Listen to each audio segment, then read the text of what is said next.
Subscribe करें और bell दबाएं ताकि कोई खबर रह न जाए।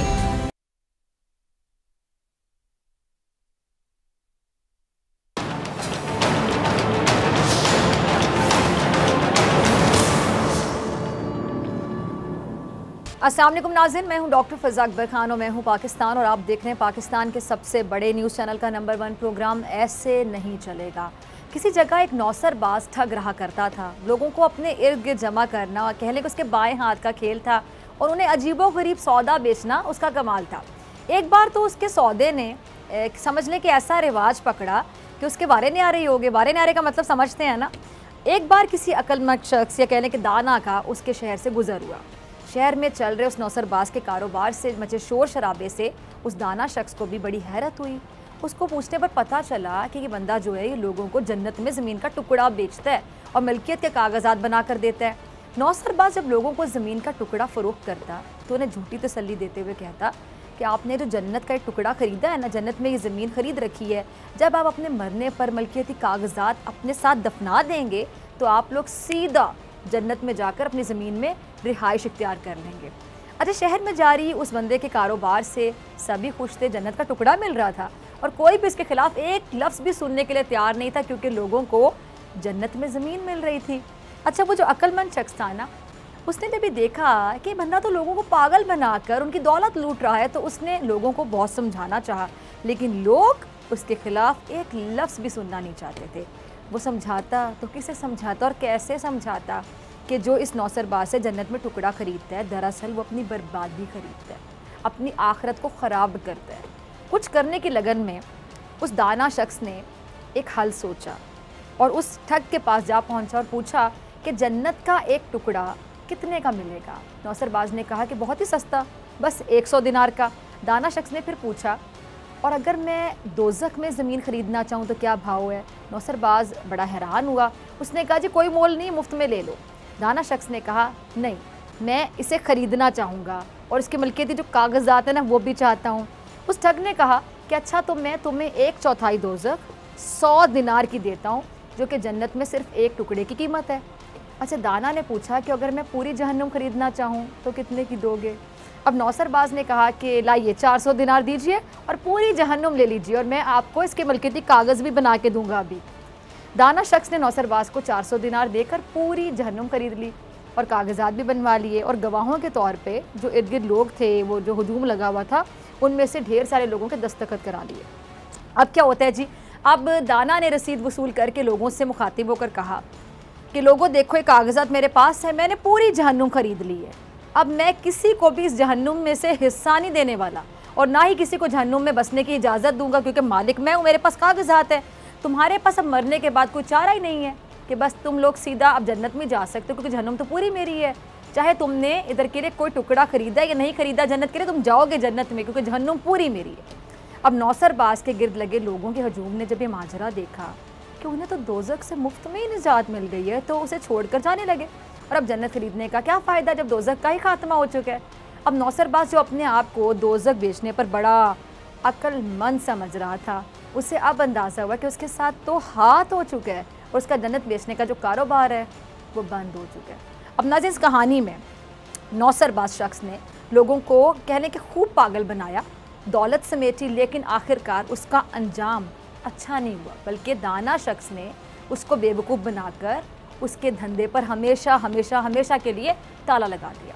अब आ जाते हैं हमारी सियासत की तरफ। हमारी सियासत में भी एक दूसरे पर आवाम को धोखा देने, आवाम को गुमराह करने का इल्ज़ाम लगता है। ऑपोजिशन की बात करूँ तो वो हुकूमत पर धांधली का इल्ज़ाम लगाती है, नैब न्याजी गठजोड़ का भी इल्ज़ाम हुकूमत पर लगाया जाता है और अब ये EVM मशीन और नैब कवानीन में तरमीम को भी इलेक्शन चोरी, हुकूमत की बदनीयती करार दिया जा रहा है। यानी ऑपोजिशन हुकूमत को आवाम की नज़रों में एक्सपोज करने में कोई कसर नहीं छोड़ रही है। ऑपोजिशन ने इन दिनों तो महंगाई को हुकूमत के ख़िलाफ़ आपको पता अपना मौसर हथियार बनाया हुआ है और इसी की आड़ में ऑपोजिशन हुकूमत को नालायक, निकम्मा, नाअहल तक कहती है और अवामी हलकों को बताने की कोशिश करती है एक्चुअली कि मौजूदा जो हुकूमत है अवाम को ना आज ना मुस्तकबिल में कोई रिलीफ दे सकती, दे ही नहीं सकती। और अगर कोई रिलीफ दे सकता है तो वो सिर्फ़ और सिर्फ ऑपोजिशन जमाते हैं।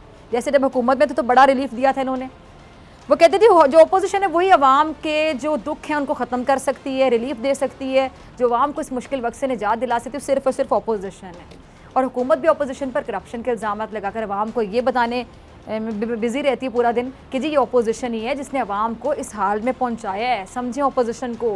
हुकूमत अवाम ने ये तासुर देने की कोशिश करती कि ये अपोजिशन है जिसकी लूट मार से मुल्क है तबाहाली की जानिब चलता चला जा रहा है, और अपोजिशन सिर्फ और सिर्फ NRO के लिए सियासत कर रही है। इसका आवाम से, अवामी मुफाद से कोई लेना देना नहीं है। कहने का मकसद सिर्फ इतना कि हुकूमत अपोजिशन दोनों एक दूसरे के इमेज को मुतासिर करने के लिए, एक दूसरे को नीचा दिखाने के लिए एक दूसरे पर इल्ज़ामात लगाए चले जा रहे हैं कि किसने अवाम को धोखा दिया और किसने अवाम के साथ वफा निभाई। मेरे ख्याल से जो सियासत का चलन अभी चल रहा है, अगर उसको देखा जाए तो ये अंदाज़ा करना शायद ज़रा भी मुश्किल नहीं है कि अवाम को ना हुकूमत से कोई वफा मिली और ना अपोजिशन की सियासत से कोई फ़ायदा पहुंचा।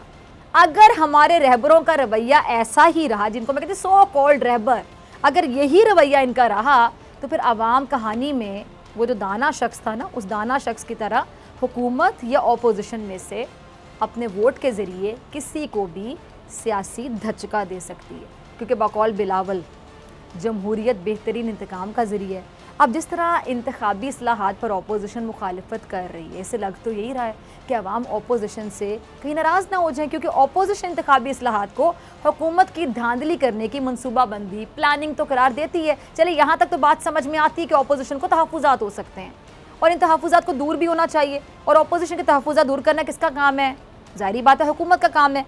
लेकिन हुकूमत ये कहती है कि अपोजिशन हमारे साथ बैठने को तैयार नहीं है, किससे बात करें। और जब हुकूमत अपोजिशन से पूछती है कि वो चाहती क्या है, तो उसका जवाब सिर्फ ये होता है कि इंतखाबात EVM मशीन पर ना कराए जाएं। अब ऐसे में सवाल पैदा होता है कि चलें EVM मशीन हल नहीं है, मान लेते हैं, फिर हल क्या है?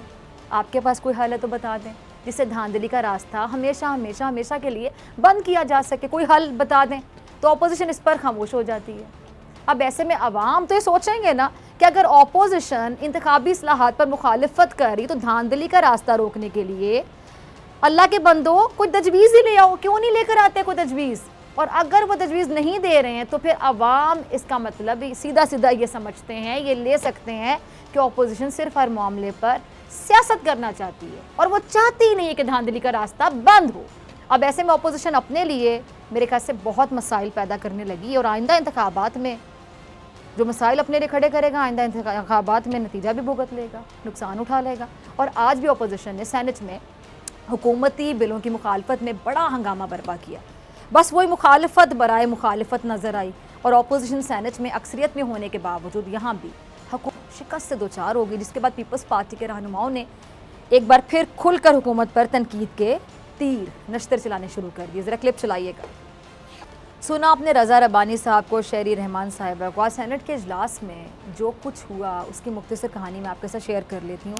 हुकूमत को आज सेनेट में कामयाबी मिली और वो 3 बिल्स ऐवान से मंजूर करवाने में कामयाब हो गई, जिनमें हायर एजुकेशन कमीशन का बिल और सहाफ़ियों के हकूक़ के तहफ़्फ़ुज़ का बिल और कौमी एहतसाब तरमीमी बिल 2021 शामिल है। आज सादिक संजरानी साहब की ज़ेर सदारत सेनेट का जो इजलास हुआ, इसमें वफाकी वज़ीर शेर मज़ारी ने मुलाजमती मकामात पर ख़वातीन को हिरासा किया जाने के ख़िलाफ़ जो मुतालिका बिल्स हैं उनको ऐवान में पेश किया। चेयरमैन सेनेट ने तमाम बिल्स को जो मुतालिका कमेटियाँ हैं उनके सुपुर्द कर दिया, और चेयरमैन सेनेट की जानिब से हुकूमती बिल्स कमेटी को भिजवाने पर वज़ीर ममलिकत अली मोहम्मद खान साहब ने शिकवा करते हुए चेयरमैन सेनेट को शेर सुना दिया। अली मोहम्मद खान साहब ने चेयरमैन सेनेट को मुखातिब करते हुए कहा कि ऐसा लगता है कि आप सिर्फ अपोजिशन के चेयरमैन हैं, हुकूमत के तमाम बिल्स कमेटी को भिजवाए जा रहे हैं। जिस पर चेयरमैन सेनेट ने कहा कि मैं तो भाई पूरे ऐवान का चेयरमैन हूँ, अपोजिशन का भी हूँ और हुकूमती साइड का भी हूँ, मेरे लिए तमाम अरकान काबिल एहतराम है। अच्छा, इस मौके पर कायदे ऐवान डॉक्टर शहजाद वसीम ने कहा कि अपोजिशन कहती है कि हमें चेयरमैन का एहतराम है, शुक्र है कि ये एहतराम करते हैं, लेकिन इनका एहतराम भी सिलेक्टेड है। जब इनके हक़ में फ़ैसला होता है तो उसे तस्लीम कर लेते हैं, लेकिन अक्सरती फ़ैसलों को बुलडोज़ करना इकरार दे देते हैं। अच्छा, फिर वज़ीर ममलिकत अली मोहम्मद खान साहब ने हायर एजुकेशन कमीशन से मुतालिक जो तरमीमी बिल्स हैं वो ऐवान में पेश किए, जो कसरत राय से मंजूर भी कर लिए गए। फिर इसके बाद हुकूमत की जानिब से ऐवान में ज़िमनी एजेंडा भी पेश किया गया, तो अपोजिशन ने शोर शराबा किया, एहतजाज किया। अराकीन ने चेयरमैन के डाइस के सामने एहतजाज भी शुरू कर दिया। हुकूमत ने ज़िमनी एजेंडे पर सहाफ़ियों के तहफ़्फ़ुज़ का जो बिल है, protection of journalist and media professionals bill 2021, वो सेनेट में पेश किया और अपोजिशन ने इस बिल की मुखालफत करते हुए मुतालिका कायमा कमेटी को भेजने का मुतालबा किया। लेकिन चेयरमैन सेनेट ने इस बिल पर वोटिंग कराई तो ऐवान ने कसरत राय से सहाफ़ियों के तहफ़्फ़ुज़ का बिल भी मंजूर कर लिया। अच्छा, जर्नलिस्ट प्रोटेक्शन बिल के हक़ में 35 और मुखालफत में 29 वोट आए। वज़ीर कानून फ़रोग नसीम ने भी नैब तरमीमी बिल 2021 ऐवान में पेश किया, जो कसरत राय से मंजूर कर लिया गया। अपोजिशन ने एजेंडे की कॉपियाँ फाड़कर चेयरमैन सेनेट की तरफ लहरा दी और शदीद एहतजाज किया। फिर इस पर चेयरमैन ने सेनेट इजलास गैर मुअय्यना मुद्दत के लिए मुलतवी कर दिया। अब ये है सेनेट इजलास की मुख्तसर सी कहानी। अब शहरी रहमान साहिबा और रज़ा रबानी साहब इस इजलास को कह रहे हैं जी फिक्स मैच करार दे रहे हैं। पीपल्स पार्टी के ख्याल में ये इजलास भी रातों रात बुलाया गया। हुकूमत ने पहले से ही सब कुछ तय कर रखा था और उन्होंने कौमी असम्बली की तरह आज एक बार फिर से सेनेट को भी बुलडोज कर लिया। और रज़ा रबानी साहब का ख्याल ये कि एक सेनेट ही बचा था जो विफाक की अलामा समझा जाता था, लेकिन हुकूमत ने आज इसको भी मशकूक बना दिया। हुकूमत ने ऐवान के तकद्दुस को पामाल किया और असम्बली को मजाक बनाया। अब पीपल्स पार्टी कहती है कि जी जैसा हुकूमत चल रही है ना, हम भी अब वैसे ही चलेंगे। और पीपल्स पार्टी वाले हुकूमत को ललकार रहे हैं और कह रहे हैं कि हम अब देखेंगे कि ये हाउस आखिर चलता कैसे है, कैसे चलता है। अच्छा नाज़रीन, इंटरेस्टिंग बात, सेनेट में अपोजिशन की अक्सरियत थी, लेकिन इसके बावजूद मुश्तरका इजलास की तरह यहाँ भी अपोजिशन को शिकस्त का सामना हुआ। पीपल्स पार्टी और नून लीग बार बार ये बात क्लियर कर चुकी, वाजे कर चुकी है कि भले वो पीडीएम में इकट्ठे हों या ना हो, लेकिन ऐवान में अपोजिशन दो जिस्म और एक जान की तरह। अगर वाकई ऐसा था तो फिर आज सेनेट में अपोजिशन की जीत होनी चाहिए थी ना, लेकिन ऐसा हुआ नहीं। अब ऐसा क्यों नहीं हुआ? क्या पीपल्स पार्टी और नून लीग अब भी एक दूसरे पर भरोसा करने को तैयार नहीं है, यानी एतमाद का फुकदान के ट्रस्ट ही नहीं एक दूसरे पे? और मुश्तरका इजलास में भी अपोजिशन के 16 अराकीन गैर हाजिर रहे, 16 अराकीन, जिससे तासुर ये सामने आया है कि शायद अपोजिशन की जमातें अब भी एक दूसरे पर एतमाद नहीं करती हैं। सीधा सीधा अगर कहूँ कि को धोखा दे रही हैं, धोखा। खैर जो भी है, जो भी हो रहा है उस पर हुकूमत तो जारी बात है खुशी है, हुकूमत तो खुशी होगी क्योंकि आजकल इनके दिन शायद अच्छे चल रहे हैं। लेकिन मुर्तज़ा वहाब साहब ज़रा भी खुश नहीं है। क्यों? ये ज़रा सुनिए, आपको समझ आ जाए। अरे सुना आपने मुर्तज़ा वहाब साहब को, वो ईवीएम मशीन पर हुकूमत को बाकायदा ताना दे रहे थे और हुकूमत से पूछना ये चाहते हैं कि हुकूमत ने ओवरसीज़ पाकिस्तानियों को तो वोटिंग का हक़ दे दिया, लेकिन वो पाकिस्तान में मुकीम पाकिस्तानियों को वोटिंग का हक़ कब देगी? अब ईवीएम मशीन पर बहुत शोर मचाया गया और अब भी अपोजिशन इंतखाबी इस्लाहात को मानने को तैयार नहीं है। वैसे अगर देखा जाए ना तो हुकूमत ने इंतखाबी इस्लाहात करने पर उस वक्त भी ज़ोर दिया था जब सेनेट इलेक्शन करीब थे, आपको याद होगा। लेकिन उस वक्त सब ने अपोजिशन का रवैया देखा था। अपोजिशन ने सेनेट इंतखाबात में शो फैंस की हुकूमती तजवीज़ को मुस्तरद कर दिया था, लेकिन जब नून लीग इक़्तिदार में नहीं थी तो उसने पीपल्स पार्टी के दौर में शो ऑफ हैंड्स के ज़रिए सेनेट के इंतखाबात करने पर जोर दिया था। लेकिन जब नून लीग इक़्तिदार में थी तो फिर खामोश हो गई थी। क्यों? असल मसला पता है क्या है? असल मसला ये कि हमारे यहाँ हर नताइज को मुतनाज़ बना दिया जाता है, यानी जीतने वाला इंतखाबात को शफाफ तरीन और हारने वाला तारीखी धांधली भी छोटी मोटी तारीखी धांधली हो गई जी, धांधली करार दे देता है। अब इसलिए हुकूमत ये चाहती है कि जो इंतखाबी इस्लाहात हैं उनके ज़रिए ऐसा निज़ाम मुतारिफ़ करवाया जाए जिससे हारने वाला नताइज को दिल से तस्लीम कर ले और इस बात का इकरार कर ले कि भाई वो वाकई हार गया है, हो गया भाई, हार गया। लेकिन हुकूमत के बकौल अपोजिशन धांधली के रास्ते को बंद करना ही नहीं चाहती, इसीलिए ये लोग ईवीएम मशीन की खुलकर मुखालफत कर रहे हैं। अच्छा, हमजा शहबाज साहब भी ईवीएम मशीन पर अपनी राय का इजहार करें, ज़रा उनको भी सुन लें। सिलाई का क्लिप। हमजा शहबाज कहते हैं कि इस वोटिंग मशीन को दुनिया रिजेक्ट कर चुकी है, लेकिन सिलेक्टेड रिजेक्टेड निज़ाम को ही मुतारिफ़ कराना चाहते हैं, मशीन के पीछे छुपना चाहते हैं। अच्छा, हमजा शहबाज कैंटोनमेंट बोर्ड की जो इंतखाबात है उनके हवाले से अपनी दलील देते हुए कहते हैं कि अभी हाल ही में जो कैंटोनमेंट बोर्ड के इंतखाबात में हुकूमत को इबरतनाक शिकस्त हुई थी, इसीलिए हुकूमत को ईवीएम मशीन से तो प्यार होना ही है। हुकूमत ने ईवीएम की खूबियाँ तो बयान करनी है, क्योंकि कोरोना के बाद हुकूमत अपनी नाकामियों को इस मशीन के ज़रिए छुपाना चाहती है। अच्छा, हमजा शहबाज के ख्याल में हुकूमत का मुहासबा करने का वक्त आ गया और अपोजिशन मुत्तहिद होकर ईवीएम मशीन समेत हुकूमत के हर वार का मुकाबला अगले इलेक्शन में इनके साथ दो हाथ भी किए जाएंगे। अच्छा, अज़मा बुखारी भी कुछ कह रही हैं, और क्या कहती हैं ज़रा उनका क्लिप चलाइएगा। सुना आपने, अज़मा बुखारी कहती हैं जी ईवीएम मशीन पर ऑपोजिशन सुप्रीम कोर्ट जाएगी और हुकूमत के इंतखाबी इस्लाहात के बिल्स को अदालत में चैलेंज करेगी। ये ऑपोजिशन का हक है कि वो अदालत जाए, लेकिन मेरे ख्याल से ऑपोजिशन को अदालत में जाने के बजाय इंतखाबी धांधली का रास्ता रोकने के लिए अपना किरदार अदा करना चाहिए। नून लीग ने डस्का के ज़िमनी इंतखाब में भी धांधली का शोर मचाया था। अगर वाकई नून लीग धांधली का रास्ता वाकई हमेशा के लिए बंद करना चाहती है तो नून लीग या तो इंतखाबी इस्लाहात को कबूल कर ले, या फिर नून लीग के पास अगर बेहतर तजावीज़ तो पार्लियामेंट में ले आए। लेकिन वज़ीर आज़म कहते हैं कि अपोजिशन कभी नहीं चाहेगी कि इस्लाहात हो सकें, क्योंकि वो करप्ट निज़ाम की बेनिफिशियरी। ज़रा ये क्लिप चलाएगा इमरान खान साहब का। अच्छा, प्राइम मिनिस्टर ऑपोजिशन पर इल्ज़ाम लगाते हुए कह रहे हैं कि जी उन्होंने जाली वोट रजिस्टर करवाए हुए हैं और अगर ईवीएम मशीन से इंतखाबात होते हैं तो फिर इनका सारा जो जाली वोट है वो ज़ाया हो जाएगा। और वज़ीर आज़म साहब ये समझते हैं कि टेक्नोलॉजी का इस्तेमाल ना करना अहमकाना सोच है, और वज़ीर आज़म साहब के बकौल जो लोग इस करप्ट निज़ाम से फ़ायदा उठा रहे हैं वो कभी भी चेंज नहीं आने देंगे, तब्दीली नहीं आने देंगे। अच्छा, वज़ीर आज़म साहब ने ओवरसीज़ पाकिस्तानियों को वोट का हक़ देने से मुतालिक अपनी राय का इजहार करते हुए कहा है कि जी ओवरसीज़ पाकिस्तानी हर साल 30 अरब डॉलर का ज़र मुबादला भेजते हैं। ये लोग हमारा असासा हैं। अगर हम सही मायनों में इस असासे की कदर कर लें तो हमें बाहर किसी से भी उधार मांगने की ज़रूरत नहीं पड़ेगी। और प्राइम मिनिस्टर ये भी समझते हैं कि वोट का हक़ मिलने से ओवरसीज़ बाकायदा जमहूरी निज़ाम में शामिल हो गए हैं। ये जमहूरियत की जीत है। और नाज़रीन, अब मुराद सईद साहब को भी हर तरफ हुकूमत की जीत नज़र आ रही है, ज़रा सुनिएगा उनको। अरे मुराद सईद क्या कह रहे हैं, गिलगित बल्तिस्तान आज़ाद कश्मीर पार्लियामेंट और हर तरफ इमरान खान साहब की जीत को देखकर मुझे यकीन हो गया है कि अब 2023 का इलेक्शन भी इमरान खान ही जीतेंगे और अपोजिशन को शिकस्त का सामना करना पड़ेगा, क्योंकि अब धांधली का रास्ता भी हमेशा के लिए ख़त्म कर दिया गया। अब मेरे ख्याल से असल जीत तो तभी होगी जब अवाम खुद मुतमईन होंगे, खुशहाल होंगे और उनको उनके बुनियादी हुकूक जब मिलेंगे तब वो यकीनी तौर पे खुशहाल होंगे। अपोजिशन और हुकूमत इनको मिलकर अवाम की खुशहाली के लिए काम करना चाहिए। अवाम की खुशहाली को यकीनी बनाकर पूरे पाकिस्तान को ये सब मिलकर जिता सकते हैं। इनको जिताना होगा, वरना ऐसे नहीं चलेगा। मिलते हैं ब्रेक के बाद।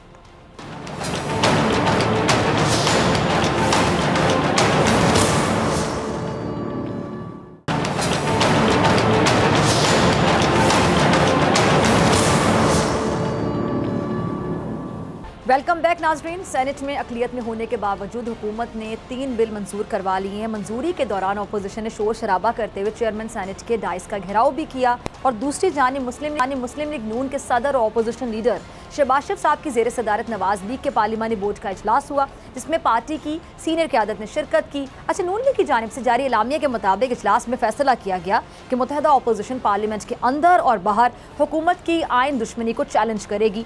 इजलास से खिताब के दौरान शहबाज शरीफ साहब का कहना था कि हुकूमती कानून साजी को आइनी और कानूनी नहीं मानता।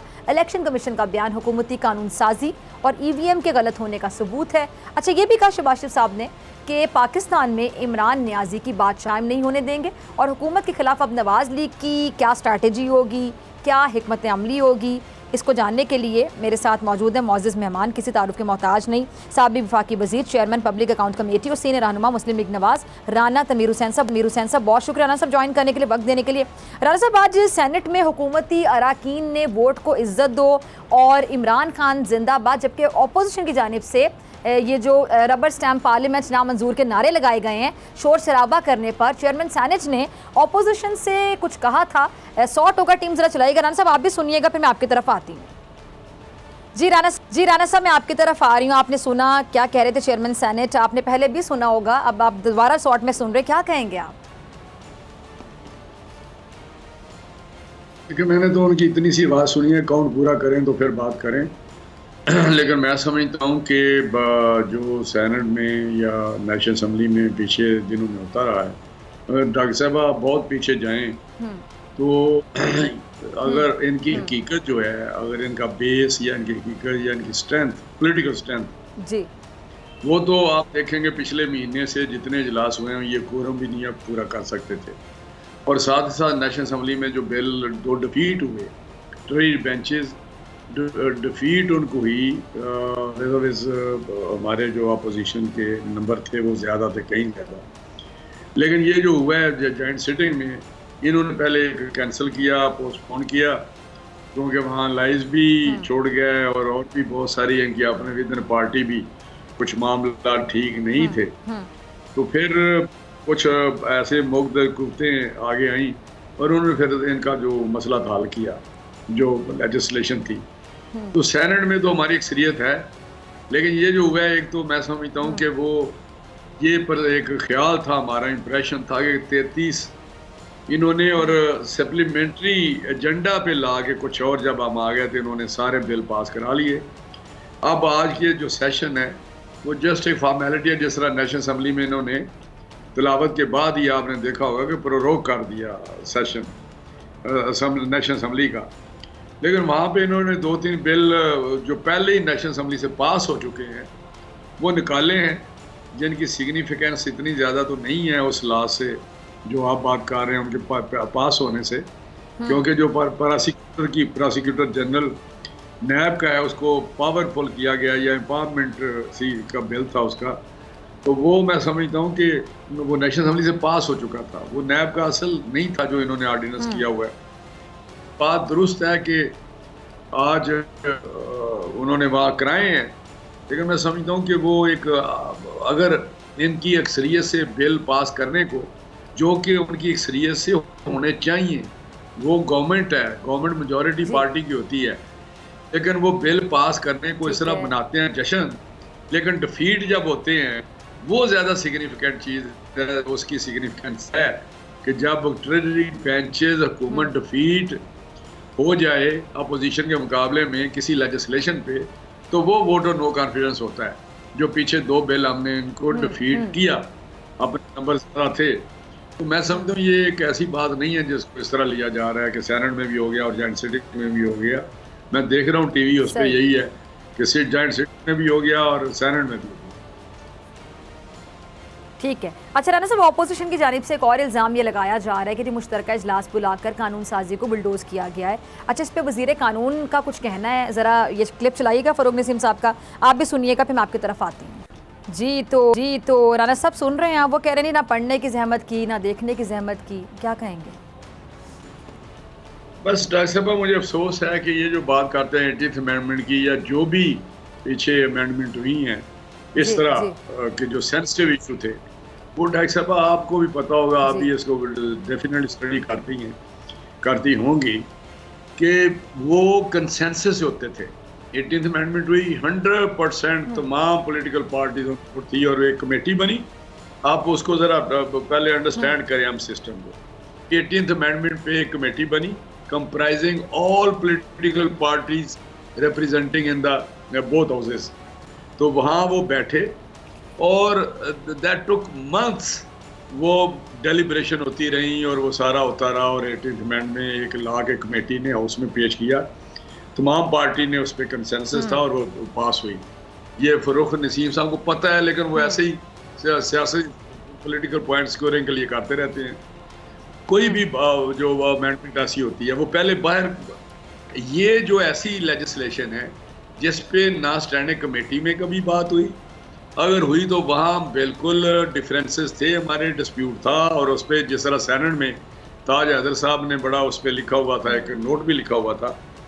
तो इस तरह की बातें हमें तो उन्होंने पूछा तक नहीं, पढ़ा क्यों नहीं, हमें तो इतना ज़्यादा पता है, AVM पे ये लेके आए हैं। AVM पे तो काम सारा हमने किया हुआ था अपने ज़माने में, पायलट प्रोजेक्ट हमने अभी था, ठीक है, और उसमें वो प्रैक्टिकली फिजिकली पॉसिबल नहीं हुआ, आपको याद है। फिर हमने एक गवर्नमेंट ने नहीं, सुप्रीम कोर्ट ने एक कमेटी बना के दुनिया में भेजी जहाँ ये इस्तेमाल होते हैं। अमेरिका वो विजिट किया उन्होंने, इंडिया किया, तो उन्होंने आके भी सुप्रीम कोर्ट में एक सप्लीमेंट रिपोर्ट की है उस कमेटी ने, जो constituted by supreme court of Pakistan, तो उस पर भी रिपोर्ट पढ़ लें। तो हमारा इशू ये था कि ये पॉसिबल नहीं है, 80 के मुल्क इसको अबंडन कर चुके हैं, लिहाजा इस पर आप 2 खरब या 2.25 खरब रुपया की इस पर भी है। फिर ऊपर क्वेश्चन है, स्टेक होल्डर्स उस पर राज़ी नहीं हो रहे, और इसी तरह जो वो कहते हैं इसकी जो तादाद बनेगी, जो आज मैं पढ़ रहा हूँ वो सेक्रेटरी इलेक्शन कमीशन ने जो बताया कि 1 महीने में अगर 10,000 बने तो ये पता नहीं कितने 1 लाख कितने चाहिए। तो ये मैं समझता हूँ बहुत सारे इश्यूज इसमें हैं, और फिर ये कहते हैं जी लॉ पास हो गया, इम्प्लीमेंट करें। भाई इम्प्लीमेंट 18th अमेंडमेंट पास हुई हुई है ना डॉक्टर साहबा, क्या वो इन टोटो इम्प्लीमेंट हो गई है? प्रोविंसेस में कैपेसिटी नहीं है कि इन पूरी टोटली इन टोटलिटी वो 18th अमेंडमेंट इम्प्लीमेंट कर सके execute because of lack of capacity. तो मैं समझता हूँ ये लॉ तो बन गया है, लेकिन आज भी मैं बता दूँ कि ये प्रैक्टिकली ये पॉसिबल नहीं होगा इसको इम्प्लीमेंट करना, और ना शफाफियत इससे आएगी। इस पे क्वेश्चन हैं दुनिया भर में हैं, इसलिए एक ऐसी फ्यूटाइल एक्सरसाइज करनी शफाफ इलेक्शन के लिए बेहतर था कि हमारे साथ बैठते और शफाफियत के लिए कोई तरीका तय करते, तो मेरे ख्याल उसका हल निकलता। हम भी चाहते हैं, नारा तो नैरेटिव तो हमारा है कि शफाफ election, transparent fair election without any interference, without any intervention, without any मुदाखलत। तो ये तो मैं समझता हूँ कि ये तो हम लेके चले हैं, वी आर टाइम। तो ये जो इमरान खान साहब कर रहे हैं उनकी सुई फंस जाती है, पता नहीं क्यों फंसी हुई है या क्या उसके पीछे बैकग्राउंड है, अल्लाह खैर करेगा। आप देखेंगे कि ये ऐसे ही उन्होंने एक एक्सरसाइज की है, इसका फ़ायदा कुछ नहीं है। चलिए आगे चलते हैं। अच्छा राना साहब, ये मुश्तरका इजलास से पहले शहबाज शरीफ साहब ने तमाम जमातों से जो राब्ते किए थे, जिनमें पीपल्स पार्टी से बिलावल साहब से भी मुशावरत की गई थी, क्या नवाज लीग समझती है कि पीपल्स पार्टी को दोबारा अपोजिशन इत्तेहाद में शामिल किया जाए? और ये मैं इसलिए पूछ रही क्योंकि PDM पहले पीपल्स पार्टी पर इल्ज़ाम लगा चुकी है बाकायदा कि पीपल्स पार्टी ने पीठ में छुरा घोंपा। क्या अब पीपल्स पार्टी पर नवाज लीग को एतबार है? क्योंकि मेरे ख्याल से पूरी गेम ही एतबार की होती है, जब एतबार खत्म हो जाए तो फिर कैसे? देखिए मैं आपको बताऊं डॉक्टर साहबा, ये पॉलिटिक्स है और इस और पार्लियामेंट्री फॉर्म ऑफ गवर्नमेंट है, ये दोनों चीज़ें समझें। ये पार्लियामेंट्री जो सिस्टम होता है उसमें कुछ उसकी रिक्वायरमेंट होती है, ट्रेड बेंचेस की कुछ होती है, कुछ जिस तरह एक कॉमन इंटरेस्ट के लिए अलाइज, उनके नंबर तो नहीं ज़्यादा, मेजॉरिटी पार्टी तो है नहीं है PTI, लेकिन अलाइज को मिला के उसने अपनी गवर्नमेंट बनाई हुई है। इस तरह जहाँ जहाँ हमारा कॉमन इंटरेस्ट होगा, लेट्स से हमारा कॉमन इंटरेस्ट ये है तमाम पॉलिटिकल पार्टीज अपोजिशन की, कि हम इकट्ठे होके इस गवर्नमेंट जो कि फाशिस्ट गवर्नमेंट है, जो नलायक है, जो इनकम्पिटेंट है, जो डिलीवर नहीं कर पा रही, लोगों को महंगाई दी है, लोगों को मार दिया है, गवर्नेंस नहीं है, सो ऑन। तो कहने का मकसद है कि वहाँ हमारा इंटरेस्ट है कि इस गवर्नमेंट को मिलके अपोज करें, इसको रोकें और इससे जान जितनी जल्दी उसे छुड़ाएं इस कौम की और मुल्क की। तो ये हमारा एक गोल है, टारगेट है कॉमन, उसमें हम सारे इकट्ठे हैं, हाउस में भी इकट्ठे हैं, बाहर भी इकट्ठे हैं। जहाँ तक PDM का तल्लक है, वो एक ब्रॉडर एक था प्लेटफॉर्म जो पार्टी हाउस में नहीं भी है वो भी उसमें है। तो मैं समझता हूँ कि वहाँ भी वो छोड़ अलहदा हो गए हैं, लेकिन वहाँ भी जो कॉमन हमारा चीज़ है इस टारगेट को या इस गोल को अचीव करने के लिए, वो हमारे साथ होते हैं।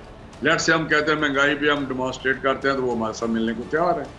तो मैं समझता हूँ कि अपोजिशन का अपना अपना मैनिफेस्टो है, अपना अपना प्रोग्राम है, अपनी अपनी फ्यूचर स्ट्रेटजी होगी, इलेक्शन लड़नी है। लेकिन जहाँ तक गवर्नमेंट का तल्लक है, हम पार्लियामेंट के अंदर इकट्ठे हैं और शहबाज साहब के इस इनिशिएटिव से और ज़्यादा स्ट्रेंथन हुई है हमारी कोऑर्डिनेशन, हमारी जो एफर्ट्स हैं उनको और ज़्यादा ताकत। राना साहब मैं लास्ट में जानना चाहूँगी, ठीक है वक्त की कमी में ये भी जानना चाहूँगी, लॉन्ग मार्च पर नवाज लीग का क्या प्लान है और इसके साथ साथ क्या ये तहरीक अदम एतमाद की भी प्लानिंग हो रही है? देखिए लॉन्ग मार्च का तो बिल्कुल डिसीजन है, लेकिन टाइम तय कर रही है, वो PDM के प्लेटफॉर्म से होगा और पीपल्स पार्टी को भी इन्वाइट करेंगे वो लॉन्ग मार्च के साथ चलें। लेकिन जहाँ तक अदम एतमाद का तल्लक है, उसमें डेलिब्रेशन हो रही हैं कि कहाँ किया जाए, क्या सेनेट में किया जाए, नेशनल असम्बली में किया, क्या गवर्नमेंट पे किया जाए, प्राइम मिनिस्टर के या पंजाब में किया जाए। तो अभी तक इसका डिसीजन नहीं है कि क्या करना है। जब ये सारी पॉलिटिकल पार्टीज फैसला कर लेंगी, जो कि नियर फ्यूचर में डॉक्टर साहब ये इस पर फाइनल डिसीजन हो जाएगा, तो फिर हम मूव करेंगे टूवर्ड्स दैट। और मैं बताऊँ इस वक्त जो भी होगा उसकी में कोई नाकामी नहीं होगी, मैं आपको बता रहा हूँ इंशाल्लाह। क्योंकि ये जो बातें हैं ना जॉइंट सिटिंग में पास कर दिए, असल में रियलिटी कुछ और है। रियलिटी वो है जो पहले जॉइंट सिटिंग का इन्होंने समन किया था पार्लियामेंट का सेशन और वो ये भाग गए थे और उसको पोस्टपोन करना पड़ा। वो इनकी असलियत है, वो इनकी ताकत है पॉलिटिक्स, कि ये बिल्कुल इस वक्त अकेले खड़े हैं और इनके अपने बंदे भी इनका साथ चलने को तैयार नहीं। जब अदम एतमाद की बात होगी, लोग इनके साथ खड़े नहीं होंगे। जिस तरह यूसुफ रजा गिलानी के इलेक्शन में सीक्रेट बैलेट में हुआ था, फी शेख वाला जो इलेक्शन यूसुफ रजा का हुआ था, तो मैं समझता हूँ ये चीज़ इंशाल्लाह आप देखेंगे। लेकिन ये बात डिसाइड करना है या हमारी जॉइंट अपोजिशन ने बैठ के कि क्या तरीक़ेकार इस्तेमाल करने हैं और क्या कौन सा आपने फोरम चुना। ठीक है जी राना साहब, बहुत शुक्रिया आपके वक्त के लिए। नाज़रीन, मुझे ब्रेक पे जाने पे मेरे साथ मौजूद होंगे मुनीर अकरम साहब।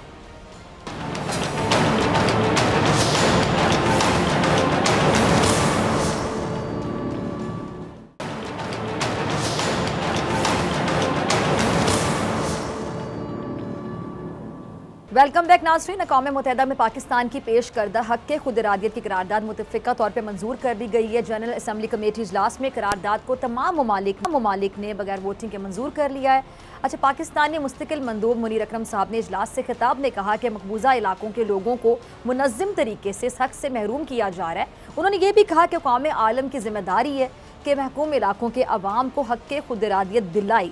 अब दूसरी जानिब पाकिस्तान ने एक बार फिर आलमी बरादरी को खबरदार किया है कि अफगानिस्तान मुकम्मल मुआशी तबाही के दहाने पर है, जबकि अक़वाम मुत्तहिदा की जो नुमाइंदा खुसूसी बराए अफगानिस्तान ने भी खबरदार किया कि अफगानिस्तान के 3 करोड़ 80 लाख अफराद में से 60% को भूख का सामना हो सके, 60%। इस पूरी सिचुएशन पर बात करने के लिए मेरे साथ मौजूद मेहमान मौजूद है। अक़वाम मुत्तहिदा में मुस्तकिल मंदूब मुनीर अकरम साहब, बहुत शुक्रिया आपका वक्त देने के लिए।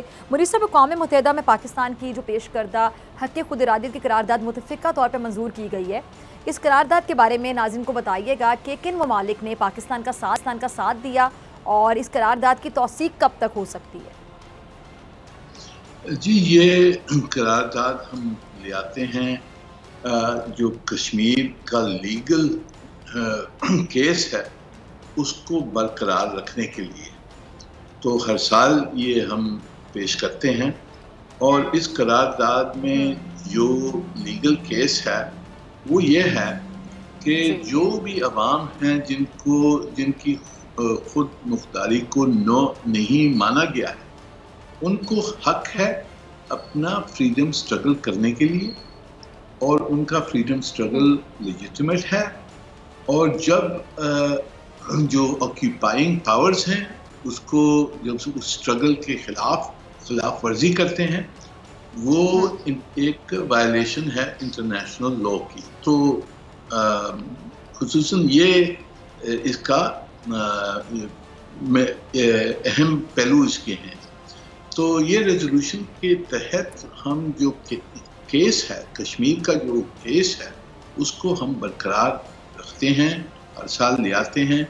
इसकी भरपूर सपोर्ट है। 73 को स्पॉन्सर्स हमारे थे और ये करारदाद यूनैनिमसली अडॉप्ट की गई है। तो इससे हमारा जो केस है कश्मीर के ऊपर, उसको हम जिंदा रखते हैं और इसको सपोर्ट इस वजह से एक जो लेजिटिमेसी है कश्मीर स्ट्रगल की, उसको हम बरकरार रखते हैं। ठीक है। अच्छा मुनीर साहब, आगे चलते हैं। पाकिस्तान ने सितंबर में 131 सफ़ात का डोजियर जारी किया था, 131 पेजेस, और फिर खबर ये आई थी कि अक़वाम मुत्तहिदा इंसानी हुकूक कौंसिल के खुसूसी नुमाइंदों ने भारतीय हुकूमत को कई सवाल इरसाल किए थे। इस बारे में नाज़रीन को प्लीज़ ज़रा बताइएगा कि अपडेट क्या है। जी, इस डोसियर में बहुत स्पेसिफिक इंफॉर्मेशन हमने दी थी। बहुत पेनस्टेकिंगली जो गैदर की गई है इंफॉर्मेशन, वो पेश की गई थी इस डोसियर में, और वहाँ उसमें नाम दिए गए थे कि जो हिंदुस्तानी जो अफसरात हैं, जो उनके सिक्योरिटी फोर्सेस हैं, उनके नाम हमने दिए कि इन्होंने क्या क्या क्रिमिनल बिहेवियर इनका क्या रहा है, और उसका कुछ सबूत भी दिया था। तो उस वजह से काफ़ी जो स्पेशल मैकेनिज़म्स हैं यूनाइटेड नेशंस की, वो जाग गई हैं और उन्होंने बहुत सारे सवाल उठाए हैं, बहुत सारे सवाल हिंदुस्तान को पेश हुए हैं कि आप इनके जवाब दें। तो ये हम जारी रखेंगे। ये एक डिप्लोमेटिक उसकी इसके तहत एक डिप्लोमेटिक प्रेशर है हिंदुस्तान के ऊपर कि इस किस्म की क्रिमिनल बिहेवियर वो नहीं कर सकता है। तो अभी आपने देखा होगा कि ये पिछले हफ्ते जो वाकया हुआ है जिसमें इन्होंने 5 लोगों को फेक इनकाउंटर्स में मारा है, अब उसके ऊपर कितना उछल गई बात, और इंटरनेशनल प्रेशर की वजह से उन्होंने कुछ स्टेप्स अब लेने की कोशिश कर रहे हैं कि वो बॉडीज़ को फिर अब पोस्टमार्टम करेंगे, इन्वेस्टिगेशन उन्होंने करने का मंजूरी की है। तो ये इस किस्म का प्रेशर हमने रखना है इनके ऊपर, क्योंकि ये जो क्रिमिनल बिहेवियर है हिंदुस्तानी ऑक्यूपाइंग फोर्सेस का, उसको हमने एक्सपोज करते रहना है। तो इस तरह से ये प्रेशर रहेगा। ठीक है। अच्छा मुनीर साहब, अफगानिस्तान की मैं बात करना चाहूँगी। ये बताइए कि अक़वाम मुत्तहिदा की सलामती कौंसिल के इजलास में अफ़गानिस्तान की जो सिचुएशन है, करंट सूरत हाल है, उस पर क्या बात है और आलमी बरादरी अफ़गानिस्तान के लिए बड़े मुआशी पैकेज का ऐलान क्यों नहीं कर रही है? जी देखें, इसमें आप जैसे समझती हैं कि बहुत सारे जो ममालिक हैं जो अफ़गानिस्तान में थे एज पार्ट ऑफ नेटो और उनकी फौजें वहाँ थी, उनके लिए तो एक समझ लीजिए कि एक हार हुई उनकी, और उस वजह से कुछ लोग गुस्से में हैं, कुछ लोग डिसअपॉइंटेड हैं, कुछ लोग समझते हैं कि जो कि एक कल्चरल गैप भी है कि जो तालिबान की आइडियोलॉजी है वगैरह, उससे भी उनको नफरत है। तो इन वजूहात की वजह से जो सिक्योरिटी काउंसिल की जो पिछली सैंक्शंस लगी हुई थी तालिबान के ऊपर, वो अभी तक हटाई नहीं गई हैं। ऑल्दो यूएस और तालिबान की जो एग्रीमेंट था उसमें ये डीलिस्टिंग की बात की गई थी, पर वो अभी तक सैंक्शंस नहीं हटाई गई हैं। तो उस वजह से बहुत सारी लीगल डिफिकल्टीज हैं लोगों को इमदाद देने के लिए। यूनाइटेड नेशंस के जितने भी इदारे हैं वो भरपूर एक्टिव हैं वहाँ, सब ह्यूमैनिटेरियन असिस्टेंस वो वही दे रहे हैं, यूनाइटेड नेशंस दे रहा है। और अब पर ये भी है कि वहाँ कैश नहीं जा सकता क्योंकि बैंकिंग सिस्टम वहाँ बंद हो गया है। तो अब ये हम ढूंढ रहे हैं कि किस तरह से बैंकिंग सिस्टम वहाँ चलाया जाए। तो पहला कदम तो लिया है, कोई $15 मिलियन UNDP के तहत पहुँच गए हैं वहाँ हेल्थ सेक्टर में, पर हमने पूरी बैंकिंग सिस्टम को रिवाइव करने के लिए 2-3 और मैकेनिज्म्स की सोच विचार हो रही है। यहाँ UNDP, वर्ल्ड बैंक, इनके साथ भी बातचीत हो रही है और कोई मैकेनिज्म बनाना है जिसके तहत कैश वापस अफगान इकोनॉमी में जा सके। और अगर ये मैकेनिज्म हम बना सकते हैं तो फिर कोई 1 बिलियन से ऊपर कमिटमेंट्स हो गई हैं इमदाद देने के लिए। तो इंशाल्लाह अगर इस तरह की कोई मैकेनिज्म बनाएंगे तो उसके तहत फिर बैंकिंग सिस्टम को रिवाइव करेंगे, इकोनॉमी को रिवाइव करने की कोशिश है। पर इस वक्त सब में बड़ा मसला ये है कि अब विंटर की सीजन में इमदाद पूरी पहुंचाने के लिए भी हमने कोशिश करनी है, क्योंकि ह्यूमैनिटेरियन असिस्टेंस, फूड असिस्टेंस पहुंचाने के लिए बहुत जल्दी करनी है, इमरजेंसी तहत पे ये करना है। तो यूनाइटेड नेशन तो अपना रोल अदा कर रहा है, उसको हम इनकरेज कर रहे हैं, उसकी पूरा आपने देखा होगा पाकिस्तान किस तरह से सपोर्ट कर रहा है। हमने रास्ते खोल दिए हैं, एयर ब्रिज बनाया है, वो सब हम इमदाद पहुंचाने की कोशिश कर रहे हैं। और यहाँ जो इंटरनेशनल कम्युनिटी को कन्विंस करने की कोशिश कर रहे हैं कि जी इसमें अर्जेंसी है, इमरजेंसी है, और आप इसमें जो लीगल जी ठीक, जो लीगल मसले हैं। मैं आखिर में ये भी जानना चाहूँगी, जी वक्त की कमी है, सॉरी मैं आपकी बात को काट रही हूँ। आखिर में ये भी जानना चाहूँगी कि अब तक ये जो अशरफ गनी का नामजद करदा जो नुमाइंदा अक़वाम मुत्तहिदा, क्या वो अक़वाम मुत्तहिदा में अफगानिस्तान की नुमाइंदगी कर रहा है?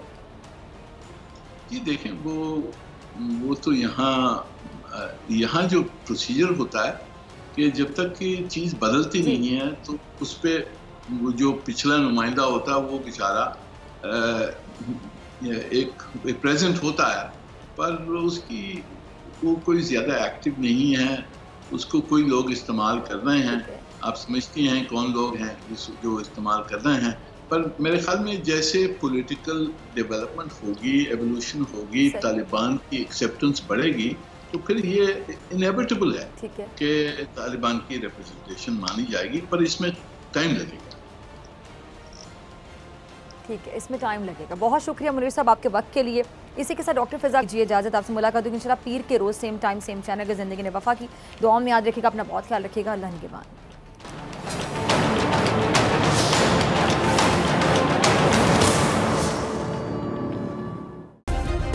सब्सक्राइब करें और बेल दबाएं ताकि कोई खबर रह न जाए।